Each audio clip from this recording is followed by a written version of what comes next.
NAR chief economist, Lawrence Yoon, forecast 9% increase in home sales for 2025 and 13% for 2026, with mortgage rates stabilizing near 6%.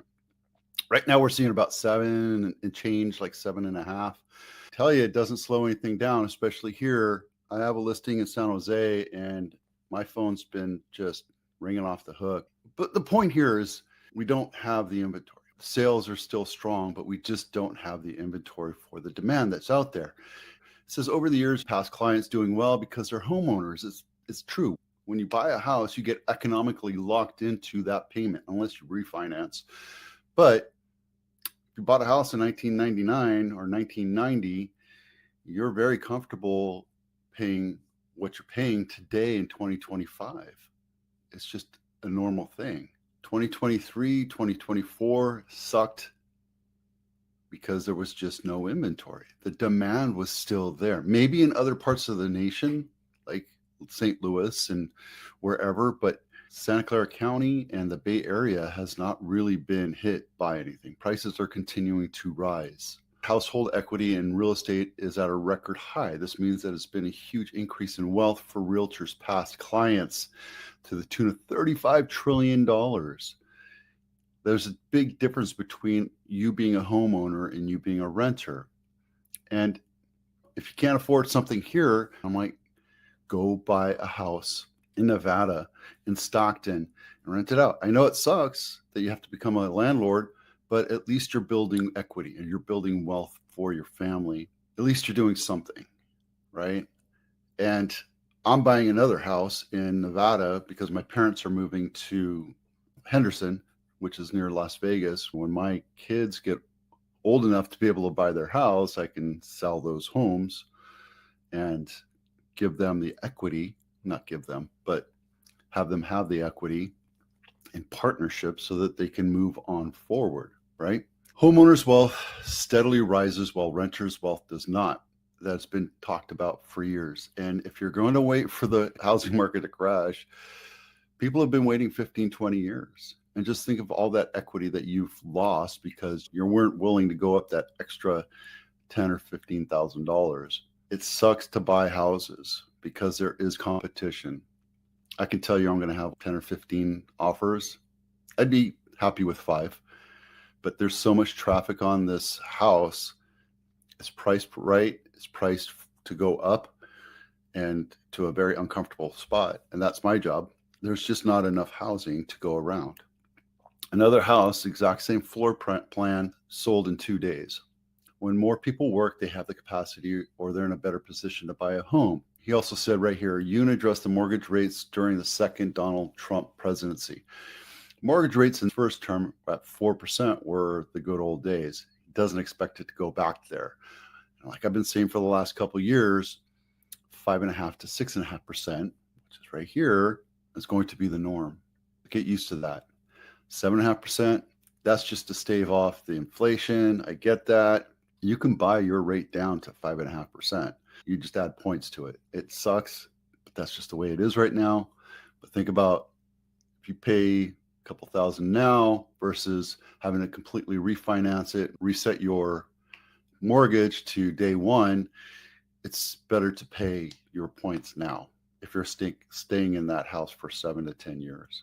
Yoon said we can expect 6 to 8 more interest rate cuts. He also gave my advice to the Federal Reserve on when to make these cuts. My advice to Jerome Powell, do it January rather than December. Agreed. But here's the problem. We don't have the supply. If it comes down, people that are in 2.5%, 3%, 4%, they're less likely to move if it's still at 5.5%. Some might, but we're still going to see very slow sales with high demand, and we're going to see it go continuously higher and higher. So affordability is going to be out the door. The other thing that we need to talk about is building new homes. We're not building enough new homes to meet the demand, which means population growth, people coming in, people wanting to buy second homes, people wanting to buy investment properties, etc. We have to be able to buy. This is a national problem where we have to tell the builders, get out there and build. The last decade, we've gone down to 30% of where we have been on the build side. We're looking at millions of homes back in the 80s, 90s, and 2000s. In the last decade, it's gone down to barely a million new units or housing starts every year. And we need to build that up. That needs to become part of the solution to the problem of affordability. And yes, we're building tons of houses here in Santa Clara County. We're running out of land, but we're squeaking in what we can. So you get 3-story homes, which suck, but that's just a sign of the times, right? There's condominiums you can buy, all that kind of stuff. I think there's going to be roughly 10% boost of existing home sales in 2025. That means we're going to see, on average, we're seeing like 500 homes throughout the year for sale at any given time to maybe 550 to 600. We need to be at 1,000 for San Jose.